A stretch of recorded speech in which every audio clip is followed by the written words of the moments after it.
Hello.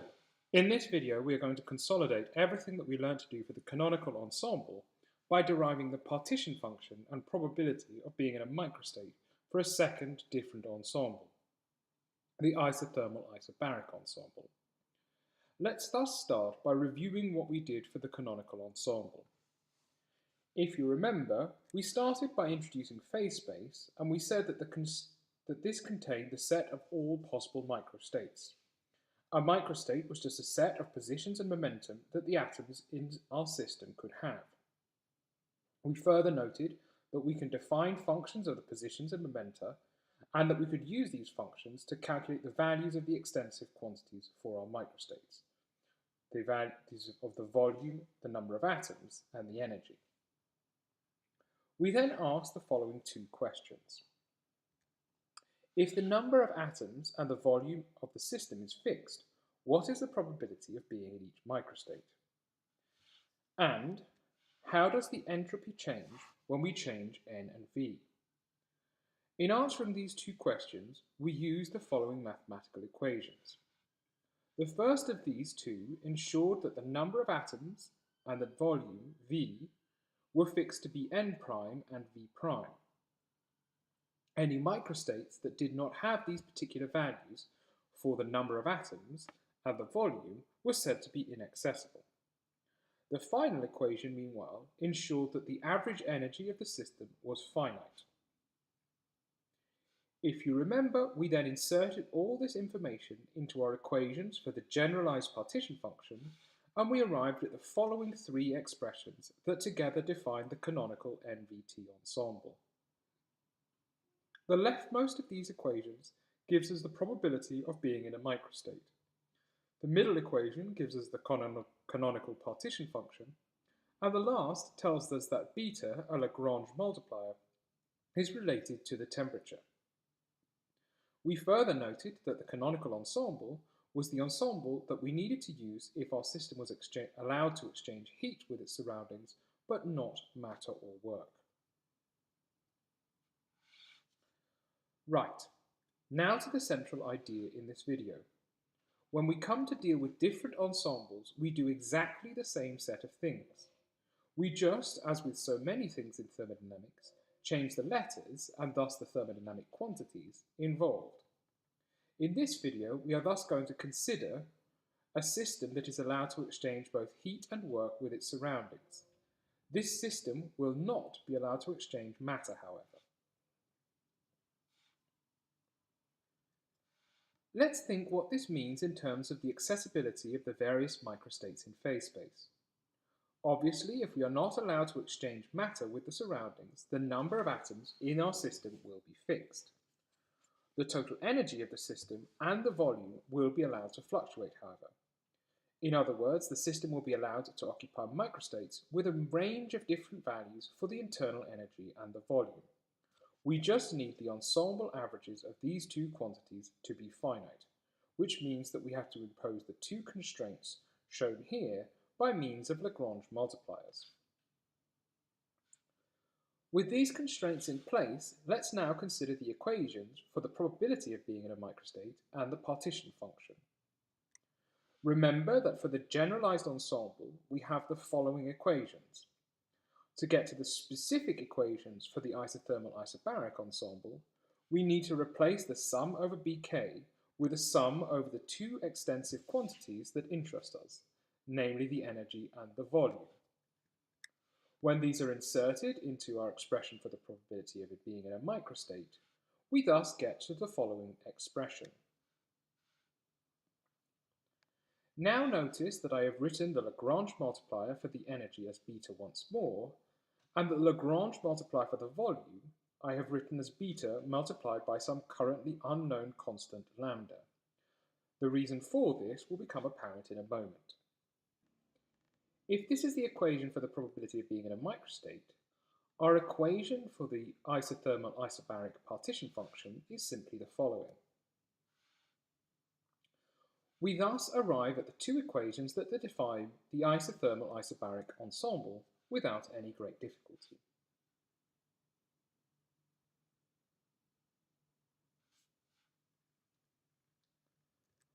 Let's now consider the change in the entropy. Remember that for the generalized ensemble, this quantity is given by the following, and that the BK quantities are the extensive variables whose ensemble averages are constrained to be finite. The alpha J quantities, meanwhile, are the extensive variables that are kept fixed. Consequently, for the isothermal isobaric ensemble, we can replace the d alpha J with a dn. The sum over BK values can be replaced with a sum that runs over the Hamiltonian H and the volume V. We thus arrive at the following expression for the change in entropy.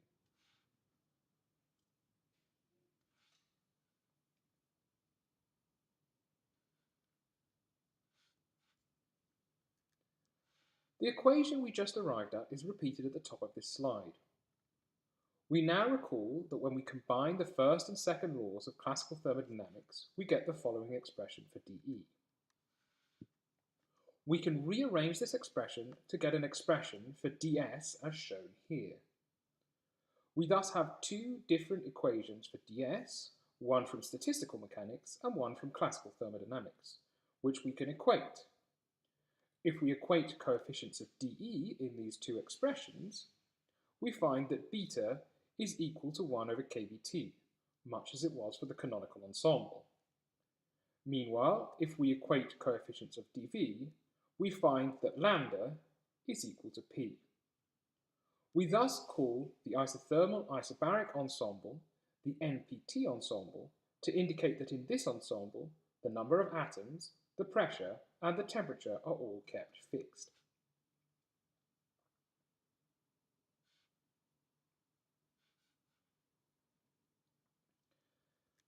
The next thing we did for the canonical ensemble was to connect the value of the partition function with the value of the appropriate thermodynamic potential.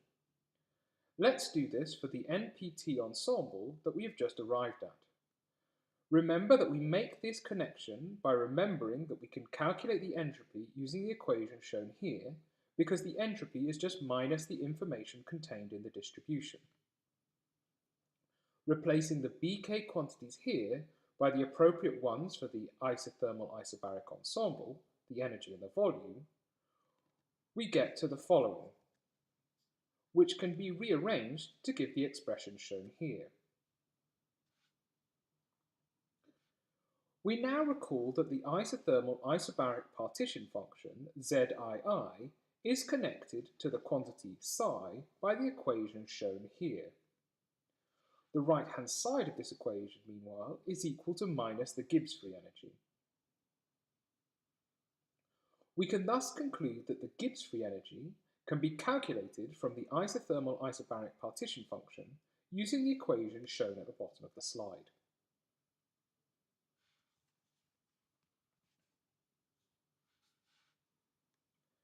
Let's now consider what can be done when we calculate ensemble averages for the isothermal isobaric ensemble.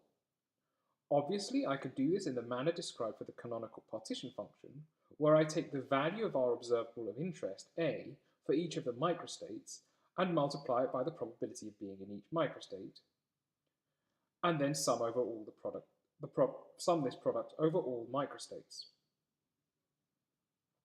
I do not want to dwell on this again, though, as by now I hope this result is rather clear. What I instead want to dwell on is the way we might calculate the ensemble average for the volume. In doing this, we begin once again from the following obvious equation. 1 is equal to e to the minus psi plus e to the plus psi. If you remember, we did a derivation that started just like this when considering the canonical ensemble. In that derivation, we started by recalling that e to the plus psi is equal to the partition function, and thus made this replacement. We will do exactly the same here, and thus write the following. We will then do a small amount of manipulation, bring the e to the minus psi into the sum, and combine all the exponentials to get the following.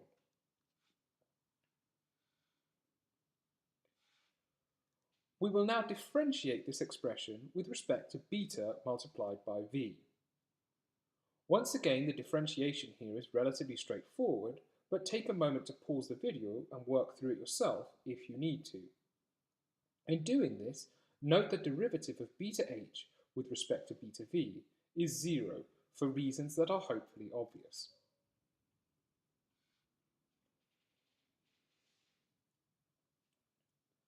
We can break up the summation here into two separate summations as shown. Furthermore, in doing this, notice that we have split up the exponentials once more and that we have taken any terms that do not depend on the index we are summing over, I, outside of the sums. Look at the term that appears in the first of these summations. This is just the probability of being in a microstate if we are in the isothermal isobaric ensemble. The sum of all these probabilities is thus simply equal to 1. The second sum can also be evaluated easily. Inside the summation, we have the value of the volume for microstate I multiplied by the probability of being in the microstate. The summation is equal to the ensemble average for the volume. We thus arrive at the result shown in the grey rectangle. The ensemble average of the volume can be calculated by taking minus the derivative of the logarithm of the partition function with respect to beta multiplied by the volume.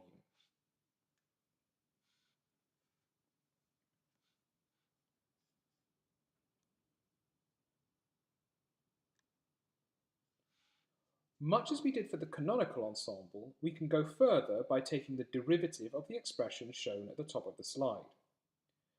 If you remember, we arrived at the result shown here by taking the first derivative of e to the minus psi multiplied by e to the plus psi with respect to beta p. We now are going to differentiate this expression with respect to beta p once more. The derivative here is once again straightforward, and I've given the result here. I would, however, again encourage you to pause the video and work through the maths yourself before moving on.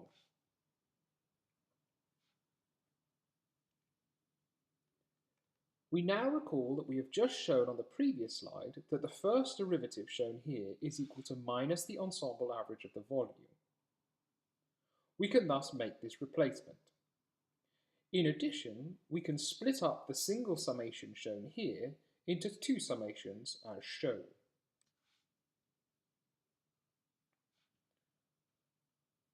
The second sum here is once again just a sum over the probabilities of being in all the various microstates.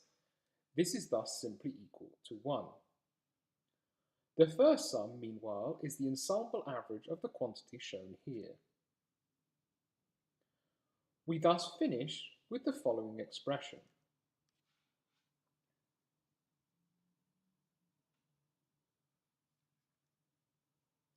Now remember that in the video on the canonical ensemble, we said that the ensemble average on the left-hand side of this equation was equal to the variance, and that the variance must be positive. We thus find, therefore, that the second derivative of psi with respect to beta p must be a positive number.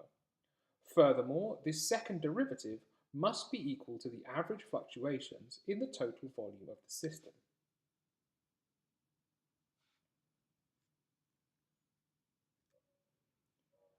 For the canonical ensemble, we showed that there was a connection between the value of these fluctuations and a response function, the response function in that case being the heat capacity. We can show something similar for the isothermal isobaric ensemble, as I will detail on this slide. The first step in doing this comes once we recognize that we can write the second derivative on the right-hand side of the equation at the top right-hand of this slide in terms of the first derivative of the average volume as follows.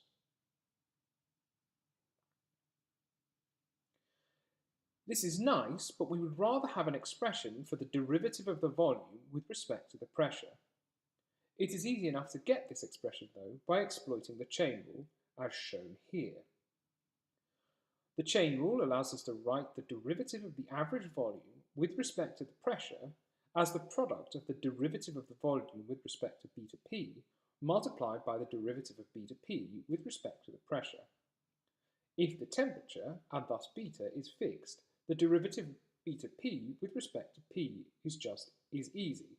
It is just beta. We thus have the following.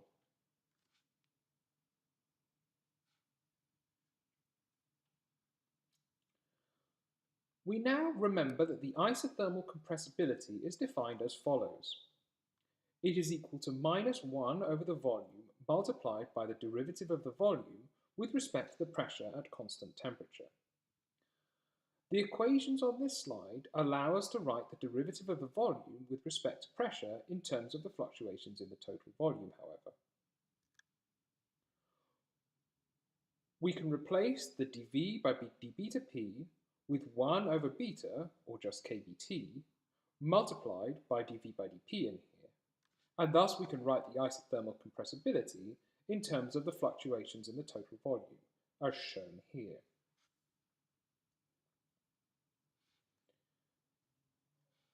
We thus find that the isothermal compressibility must be positive because it is connected to the value of a fluctuation that obviously cannot be negative. What this means is that if we increase the pressure on something, its average volume will decrease, which is in accordance with our everyday experience.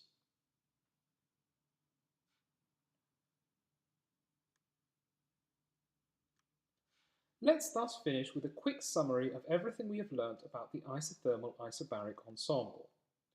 We have seen that in this ensemble, the number of atoms, the pressure, and the temperature are fixed. The first result that we then derived was that the probability of being in any given microstate was given by the expression shown at the top of this slide. From this result, it was then easy enough to show that the isothermal isobaric partition function was given by the following expression, and that the Gibbs free energy could be calculated from the isothermal isobaric partition function by taking minus the logarithm of the partition function. We then showed that the first derivative of the logarithm of the partition function with respect to beta v was equal to minus the ensemble average of the volume. Lastly, we showed that the isothermal compressibility could be calculated from the fluctuations in the volume, as shown here, and argued that this quantity must be positive because the average fluctuations must be positive. More importantly than all this, though, we saw the set of steps that we went through in deriving these results were all the same as the set of steps that we went through when deriving similar results for the canonical partition function. What I would thus hope is that you can now use equations analogous to these to derive results for any thermodynamic ensemble. That is to say, you should now hopefully be able to derive results similar to these if I tell you that I would like you to calculate the partition function for a system in which the total volume is fixed, but in which the number of atoms and the total of energy are allowed to fluctuate. In fact, now try and do just this problem, perhaps watching this video again for guidance as you work through it. Thanks for your attention.